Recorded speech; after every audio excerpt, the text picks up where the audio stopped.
I want to begin with something that may sound uncomfortable, maybe even painful. There are seasons in life when the greatest gift God, fate, destiny, or circumstance can give you is not more friends, not more support, not more applause, not more validation, but distance, silence, and solitude. Let me tell you something. Most people are terrified of being alone, not because solitude is painful, but because when the noise disappears, they are finally forced to meet themselves. And many people spend their entire lives avoiding that meeting. Think about this for a moment. You can walk into a crowded room and still feel lonely. You can have 10,000 followers and still feel empty. You can receive messages all day and still have no connection with your own soul. Because loneliness and solitude are not the same thing. Loneliness says nobody is with me. Solitude says, now I finally have time to become who I was meant to be. And that distinction changes everything. Years ago, I met a man who completely transformed the way I viewed success. He wasn't famous. He wasn't wealthy when I met him. He didn't have a large audience. In fact, most people would have overlooked him completely. Every morning at 5 o'clock, he would wake up, put on an old jacket, and walk alone for nearly an hour. No music, no phone, no podcasts, no distractions. Just him and his thoughts. One day I asked him, why do you walk alone every morning? He smiled and he said something I'll never forget. He said, because if I don't spend time leading myself, I'll spend the rest of the day being led by everyone else. What a powerful statement.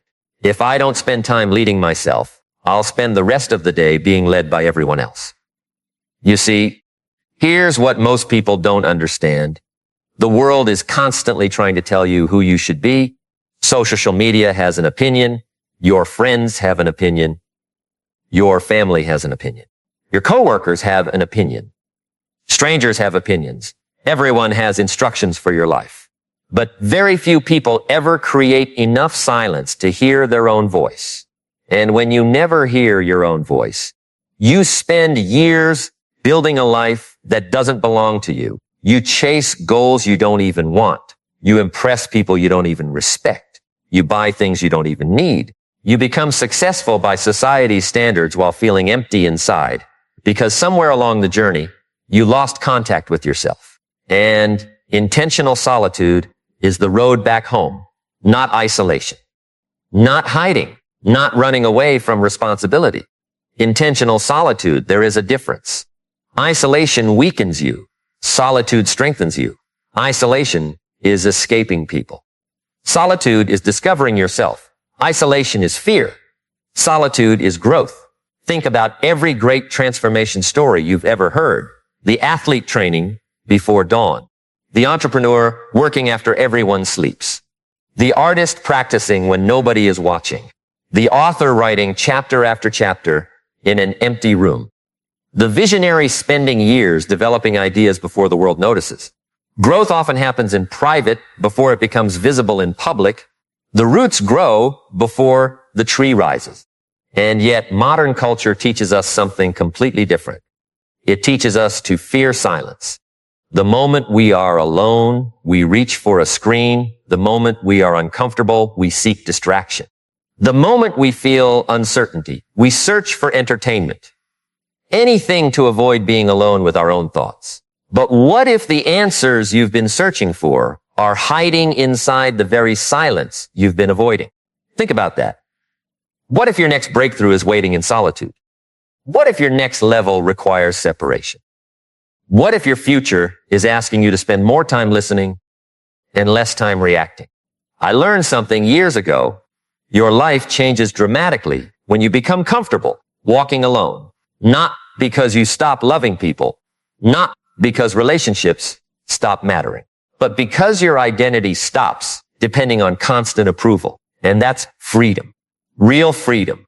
Imagine waking up every day, no longer needing everyone to agree with your decisions. Imagine pursuing your dreams even when nobody understands them. Imagine staying committed when nobody is cheering. Imagine remaining disciplined when nobody is watching. That kind of strength is built in solitude. Character is built in solitude. Discipline is built in solitude. Vision is built in solitude. Self-respect is built in solitude. You see, the crowd can motivate you, but only solitude can reveal you.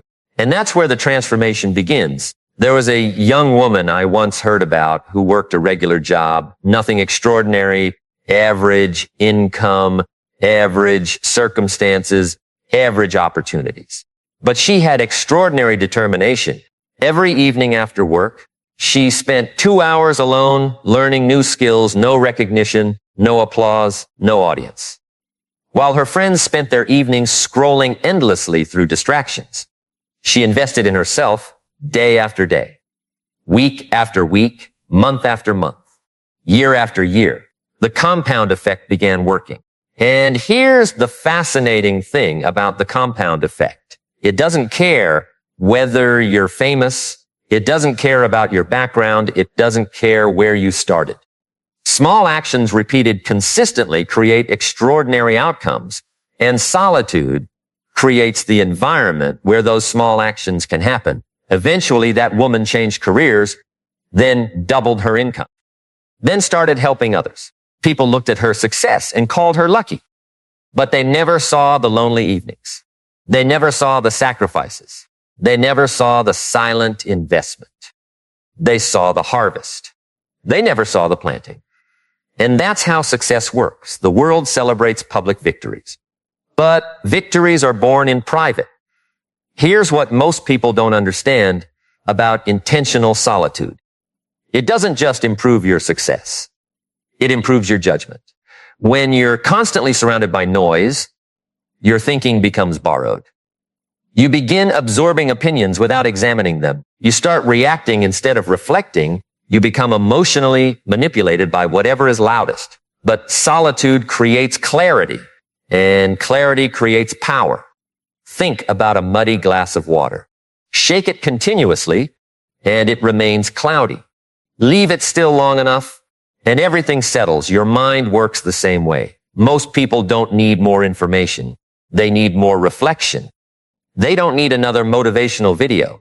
They need time to process what they've already learned. They don't need another strategy. They need enough silence to recognize the strategy they've been ignoring. And that's why walking alone can become one of the most powerful habits in your life. A simple walk. No destination, no agenda, just movement and thought. Something remarkable happens when the body moves and the mind becomes quiet. Problems become clearer. Solutions emerge. Emotions settle. Perspective returns. The things that felt overwhelming suddenly become manageable. The things that seemed confusing suddenly make sense because wisdom often whispers. And whispers cannot be heard in crowded rooms. Let me ask you something. When was the last time you sat alone without any distraction? No phone, no television, no notifications, no music, just you. For many people, that question creates anxiety. And that anxiety reveals something important. If you cannot sit comfortably with yourself, how can you expect to build a fulfilling life with yourself? The relationship you have with yourself determines the quality of every other relationship. And solitude strengthens that relationship. You begin understanding your fears. You begin understanding your habits. You begin understanding your patterns. You begin understanding your potential. And once awareness increases, transformation becomes possible because you cannot change what you refuse to examine. There is another truth that people rarely talk about. Some levels of growth require temporary separation, not because other people are bad, but because environments influence identity. If you plant a seed in poor soil, it struggles. If you plant it in fertile soil, it flourishes. The same principle applies to your mind. Some people constantly feed your doubts. Some people constantly reinforce your limitations. Some people unintentionally keep you attached to an outdated version of yourself. And there comes a moment when growth requires space. The courage to spend time alone. The courage to hear your own thoughts. The courage to build your own standards. The courage to discover who you are when nobody else is defining you. That courage changes everything. I remember hearing about a man who felt trapped in life Every day looked the same. Wake up, work, complain, debt, sleep, eat, repeat. Years passed. Nothing changed. Then one day he made a simple decision. Every morning he would spend 30 minutes alone thinking about his future. 30 minutes. That's all. No magic. No secret formula. Just intentional reflection. At first, nothing happened. Then he started writing ideas. Then he started setting goals. Then he started noticing opportunities. Then he started taking action. Then his entire life began shifting. Because clarity precedes action. And solitude creates clarity. Most people are trying to change their results without changing their thinking. But results are downstream from thought. Champ the thinking. Champ the decisions. Change the decisions. Champ the actions. Champ the actions. Champ the future. That's the sequence. And solitude gives you access to the first step. Your thinking. Think about how many lives have been transformed simply because someone found the courage to spend time alone long enough to discover a better version of themselves. A version that wasn't controlled by fear.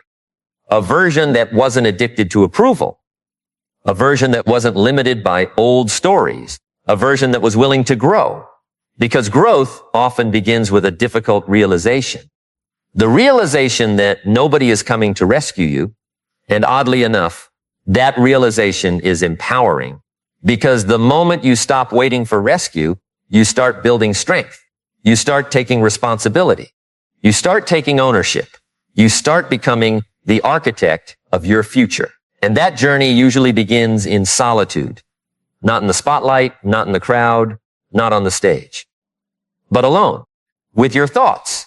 With your dreams. With your fears. With your possibilities. There is a conversation that happens in solitude that can never happen anywhere else. It's the conversation between who you are and who you could become. And that conversation changes lives because deep down, every person knows there is more inside them. More courage, more discipline, more creativity, more leadership, more wisdom, more potential. The tragedy is not lacking potential. The tragedy is never creating enough space to discover it. And so people drift through life carrying greatness they never uncover, talent they never develop, dreams they never pursue, ideas they never act upon, because distraction became their lifestyle. And distraction is expensive, not financially, existentially. It costs you years.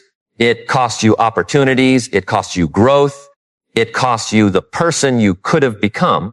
That's why intentional solitude is not a luxury. It's a necessity. It's maintenance for the mind, training for the spirit, development for the character. And when you begin practicing it consistently, something fascinating starts happening. Your confidence changes. Not because people praise you more, but because you know yourself better. Your decisions improve. Not because life becomes easier, but because your thinking becomes clearer. Your resilience grows. Not because challenges disappear, but because your inner foundation becomes stronger. And then one day, you realize you no longer fear walking alone. In fact, you welcome it because you understand something most people never learn. The road to extraordinary success is often quiet. The road to extraordinary character is often lonely. The road to extraordinary wisdom is often walked in solitude. And while the crowd is searching for comfort, you are searching for growth. While the crowd is seeking entertainment, you are seeking understanding. While the crowd is reacting to life, you are intentionally designing it. And as that habit compounds over months and years, something remarkable begins happening inside you. You stop measuring your worth by popularity. You stop measuring your value by attention.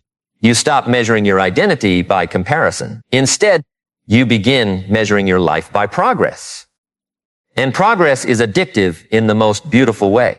Because once you experience the satisfaction of becoming stronger, wiser, calmer, more disciplined, more focused, more intentional, you begin realizing that the greatest competition was never other people at all. It was the lesser version of yourself. And every walk alone becomes a conversation with that future version waiting ahead.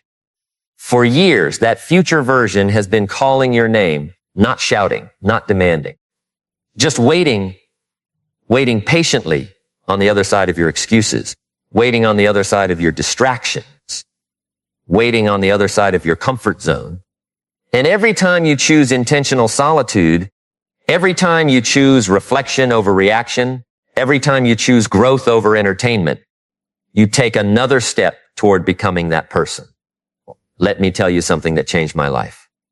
Pain is inevitable, but suffering from unnecessary regret is optional. Think about that. Pain will visit every life. Failure will visit every life. Disappointment will visit every life. Loss will visit every life. Nobody escapes those experiences, but regret is different. Regret is looking back 20 years from now and wondering what might have happened if you had believed in yourself. Regret is meeting the person you could have become and realizing you never gave them a chance. Regret is discovering that your greatest limitations were never external. They were internal. And intentional solitude helps you confront those limitations before they become lifelong regrets. Because when you're alone long enough, something interesting happens. Your excuses become harder to believe. You begin hearing yourself more clearly. You begin recognizing patterns. You begin noticing how often you've blamed circumstances, how often you've blamed timing, how often you've blamed luck, how often you've blamed other people. And then one day, sitting quietly with your thoughts, a difficult truth appears. The truth that personal responsibility is not a burden, it's a superpower. Because the moment you take responsibility, you gain influence. The moment you take ownership, you gain control. The moment you stop blaming, you start building. And builders create futures. Victims create explanations. I learned something years ago from an elderly mentor. He told me, your life improves when your standards improve. Simple words, but profound wisdom. Your life improves when your standards improve. Not your wishes, not your intentions, not your dreams. Your standards, because standards determine behavior. Behavior determines outcomes. Outcomes determine direction. And solitude gives you the opportunity to examine your standards honestly. When nobody is watching, what do you tolerate? When nobody is applauding, how hard do you work? When nobody is checking, how disciplined are you? When nobody is encouraging you, how committed are you? Those questions reveal character, and character determines destiny. You see, the world has become obsessed with visible success. Everybody wants the result. Very few people want the process. Everybody wants confidence. Very few people want the habits that create confidence. Everybody wants achievement. Very few people want the discipline that achievement demands. Everybody wants the mountain. Very few people want the climb. But solitude teaches you to fall in love with the climb, to appreciate the process, to respect the daily disciplines, to understand that greatness is not an event. Greatness is accumulation.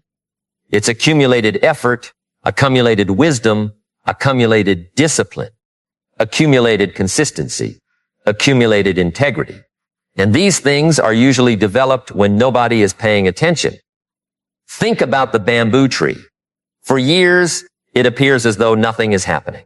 Nothing visible, nothing impressive, nothing exciting.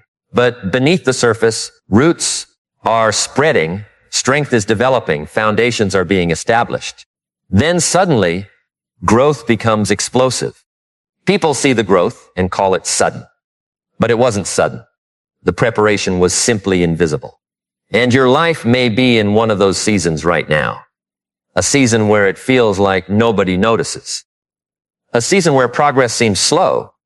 A season where effort feels unrewarded. A season where you're questioning whether the work matters. Let me tell you something. The roots matter. The invisible work matters. The quiet preparation matters. The lonely mornings matter. The difficult choices matter. The walks alone matter. Because what is happening beneath the surface eventually determines what becomes visible above it. I remember hearing about a young man who spent years trying to fit in. He adjusted his personality for every group, changed his opinions to gain acceptance, altered his dreams to avoid criticism, laughed when everyone laughed, agreed when everyone agreed, followed when everyone followed. And for a while, it seemed to work. People liked him. People accepted him. People included him. But there was one problem. He no longer knew who he was. He had become a collection of other people's expectations. And that is one of the most dangerous forms of failure. Losing yourself while trying to be accepted. One day, exhausted and frustrated, he began spending time alone. At first, it felt uncomfortable. Then it felt strange. Then it felt enlightening. Because for the first time in years, he could hear his own thoughts, his own dreams, his own values, his own convictions. And little by little, he rebuilt his identity. Not based on popularity. Not based on approval, but based on truth. And once that happened, something extraordinary occurred. His confidence became unshakable because authentic confidence doesn't come from being liked. It comes from being aligned. Aligned with your values. Aligned with your purpose. Aligned with your principles. Aligned with who you truly are. And alignment is often discovered in solitude. Here's what most people don't understand about confidence. Confidence is not built by avoiding difficulty. Confidence is built by surviving difficulty. Every promise you keep to yourself creates confidence. Every commitment you honor creates confidence. Every challenge you overcome creates confidence. Every disciplined action creates confidence. And where are most of those battles fought? Alone. Nobody sees them. Nobody records them. Nobody celebrates them. But they matter because character is what you repeatedly do when nobody is watching. Think about the extraordinary people you've admired throughout your life. Maybe it was a teacher. Maybe it was a parent. Maybe it was a coach. Maybe it was a leader. What made them extraordinary? It wasn't perfection. It was consistency, the ability to keep showing up, the ability to keep moving forward, the ability to remain committed despite obstacles. And that ability is cultivated through intentional solitude because solitude teaches emotional independence. It teaches you how to generate motivation internally. It teaches you how to stay focused without external pressure. It teaches you how to remain steady when emotions fluctuate. And emotions always fluctuate. Some mornings you feel inspired. Some mornings you don't. Some days you feel powerful. Some days you don't. Some days you feel unstoppable. Some days you feel uncertain. But disciplined people understand something that emotional people often miss. Feelings are visitors. Principles are residents. Feelings come and go. Principles stay. And when your life is built on principles instead of moods, consistency becomes possible. I want you to imagine something.